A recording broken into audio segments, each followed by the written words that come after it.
Hello students. आज pedagogy class में हम लोग वर्चुअल क्लास में फिर से मिल रहे हैं। तो आज हम लोग करने जा रहे हैं पेडागोजी ऑफ मैथमेटिक्स में मेथड्स ऑफ टीचिंग। तो सबसे पहले ये देखना है कि मेथड्स क्या है। मेथड्स किसे कहते हैं, पढ़ाने की विधि किसे कहते हैं, उसकी क्या ज़रूरत है और उसका चुनना कैसे होगा, सिलेक्शन किस तरीके से होगा, वो देखना है। तो सबसे पहले सवाल ये आता है कि why to teach mathematics. Why is important here. Why refers to importance of mathematics. और दूसरा है व्हाट टू टीच मैथमेटिक्स। क्या पढ़ाना है, दैट रेफर्स टू करिकुलम बताता है कि क्या पढ़ाना है, and so on etcetera. Importance की बात जहाँ तक है, वाई टू टीच मैथमेटिक्स पढ़ना क्यों ज़रूरी है। जैसे कि गैलीलियो ने कहा है कि हम सब जानते हैं कि Galileo said that the God has written the universe in the language of mathematics. तो ये सबसे बड़ा संकेत करता है इस बात पे कि mathematics is so important for us and everyone. Third जो सवाल है वो है कि how to methods refers to how of mathematics. कैसे, how the children will learn depends on the methods of the teacher adopts. बच्चे किस तरीके से मैथमेटिक्स पढ़ पाएंगे ये डिपेंड करता है कि टीचर उसको कैसे पढ़ाता है, और दिस कैसे रेफर्स टू हाउ। सो आज हम लोग मेथड्स के इम्पोर्टेंस पढ़ेंगे। मेथड्स क्या है, मेथड्स ऑफ टीचिंग क्या है, कैसे चुनेंगे हम। तो दूसरा इम्पॉर्टेंट चीज़ ये है कि methods of teaching have an intimate relation with teaching and instructional objectives.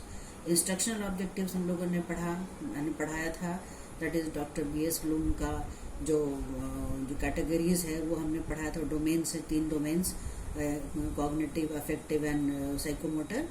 तो मेथड्स ऑफ टीचिंग का सीधा संबंध होता है टीचिंग से और इंस्ट्रक्शनल ऑब्जेक्टिव से। तो ये ध्यान में रखना है, इसको हम लोग आगे देखेंगे।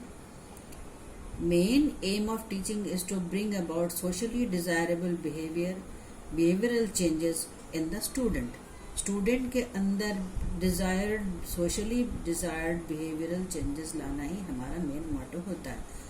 को पता है कि what is the main aim of education is that brings changes, desired behavioral changes in the student. So teaching का भी मेन उद्देश्य यही है, मुख्य उद्देश्य यही है कि हम उसमें socially accepted desirable behavioural changes, उसके व्यवहार जनित बदलाव उसमें लाएं, और हमारा मेथड इसको जो है सो सुनिश्चित करता है। तो हम देखते हैं कि मेथड जो है पढ़ाने की विधि की परिभाषा क्या हो सकती है। The process of interpreting the world of knowledge to people's mind is called the method of teaching. That is a way to teach. Method of teaching, that is a way to teach.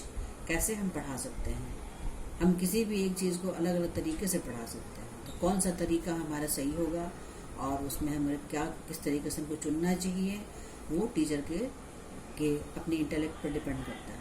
So the definition is the process of interpreting the world of knowledge to people's mind is called the method of teaching.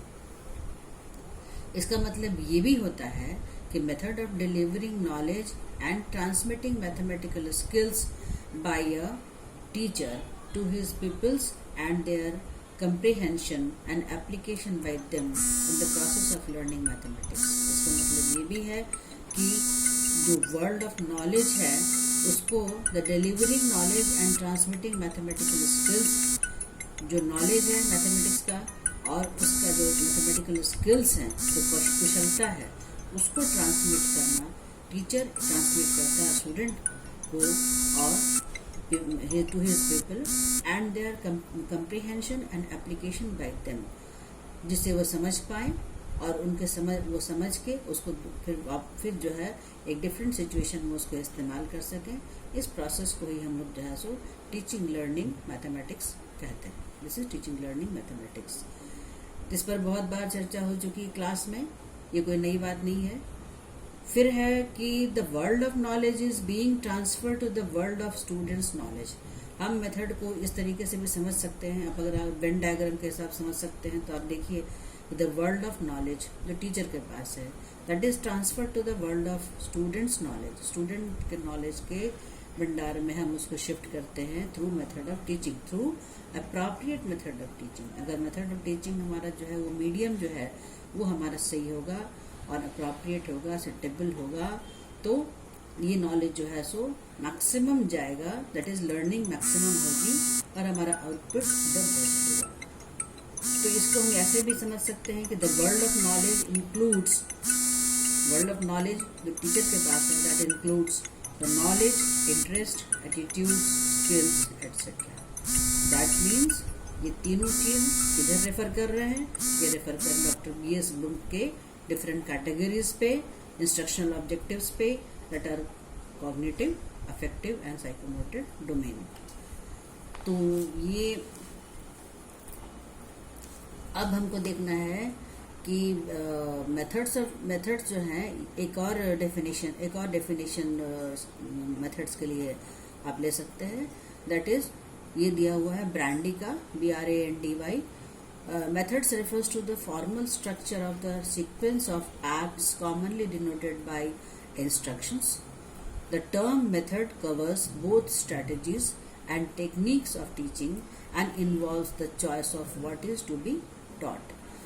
तो आप समझ सकते हैं इन चीज़ों को, ये बहुत simple है, कोई बहुत मुश्किल नहीं है, लेकिन समझना आसान है, लेकिन मेथड को सेलेक्ट करना मुश्किल है। तो वो हमको सोच समझ के सेलेक्ट करना चाहिए ताकि हमारा जो लर्निंग आउटपुट हो वो दी बेस्ट हो और हमारी टीचिंग सक्सेसफुल हो। सो हमने यही कहा कि methods refers to the formal structure of the sequence of acts commonly denoted by instruction. जो इंस्ट्रक्शंस हैं उसमें सीक्वेंस ऑफ एक्ट्स जो होते हैं उनको हम कहते हैं, वो मेथड्स हैं।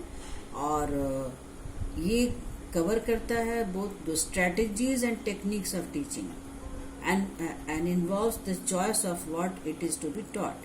जो हमको चुनना है, जो हम पढ़ाना है उसका चॉइस, और जो स्ट्रैटेजी और टेक्निक्स हम अपनाते हैं पढ़ाने के लिए, that is called method. Method में ये सारे चीज़ों को भी इन्वॉल्व किया जाता है। तो इस तरीके से कुल मिला के मेथड एक बड़ा टेक्निकल सा शब्द है और इसको हमको बहुत सोच समझ के चुनना भी है ताकि हमारी टीचिंग जो है सो बहुत अच्छी हो, और एक एक्सपीरियंस के थ्रू हम जो है सो इस बात को सीखते हैं कि हमको किस चीज़ को पढ़ाने के लिए कौन सा मेथड सुटेबल होगा। सो दिस इज फिर हम नेक्स्ट क्लास में मिलते हैं। नेक्स्ट क्लास में हम देखेंगे कि क्वेश्चंस जो है सो हम जो अब सवाल ये उठता है कि हम जो है सो कैसे चुनें, और उसको चुनने मेथड्स को चुनने के लिए, सुटेबल मेथड्स को चुनने के लिए हमारे पास कौन कौन से क्राइटेरिया हैं और कौन कौन सी सावधानियां हैं, उनको ध्यान में रखते हुए हमको मेथड्स का सिलेक्शन करना होगा। Thank you.